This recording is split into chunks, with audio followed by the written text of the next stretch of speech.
Hello friends, welcome to today's daily devotion. I'm Kerry Wood, pastor at the Goldston Methodist Church, and this week we are looking at the use of money. John Wesley prepared a sermon back in 1760 that he called the use of money, and he had three simple rules: gain all you can, save all you can, and give all you can.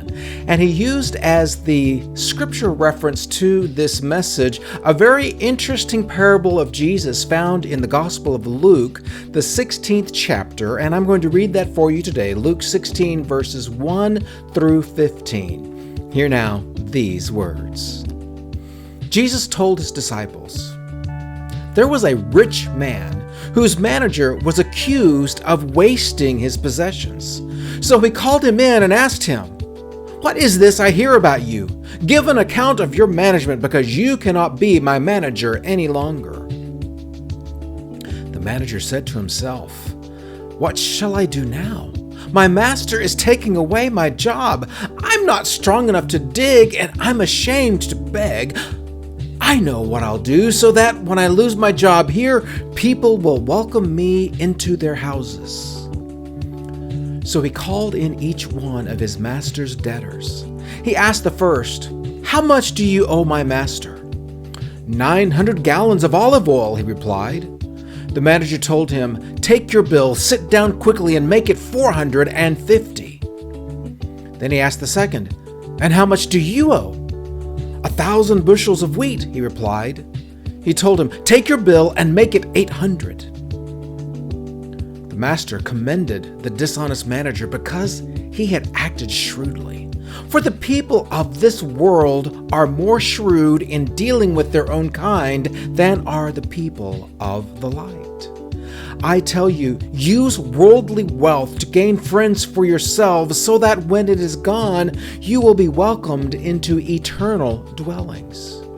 Whoever can be trusted with very little can also be trusted with much, and whoever is dishonest with very little will also be dishonest with much. So if you have not been trustworthy in handling worldly wealth, who will trust you with true riches? And if you have not been trustworthy with someone else's property, who will give you property of your own? No one can serve two masters. Either you will hate the one and love the other, or you will be devoted to the one and despise the other. You cannot serve both God and money." The Pharisees, who loved money, heard all this and were sneering at Jesus.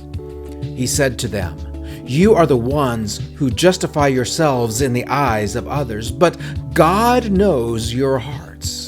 What people value highly is detestable in God's sight." Now, there is an awful lot to unpack in this parable, but what I want to focus on is this whole concept of the dishonest manager being commended by his dishonest master. Jesus does an interesting thing when he says this: "I tell you, use worldly wealth to gain friends for yourselves, so that when it is gone, you will be welcomed into eternal dwellings." You see, as Christians, too often we fail to understand some of the basic things about how this world works. We come at it with a naivety or with blinders on, and we fail to recognize all the ways in which people who are unscrupulous use that very trait to take advantage of others and of us. That's what this manager was doing. He was acting shrewdly, using worldly ways in order to gain worldly gain.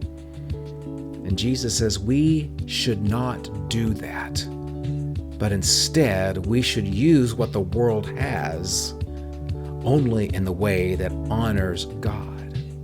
So yes, we need to gain all we can, but there are right ways and there are wrong ways to gain. We'll unpack that this week, and I'll see you tomorrow for our next daily devotion.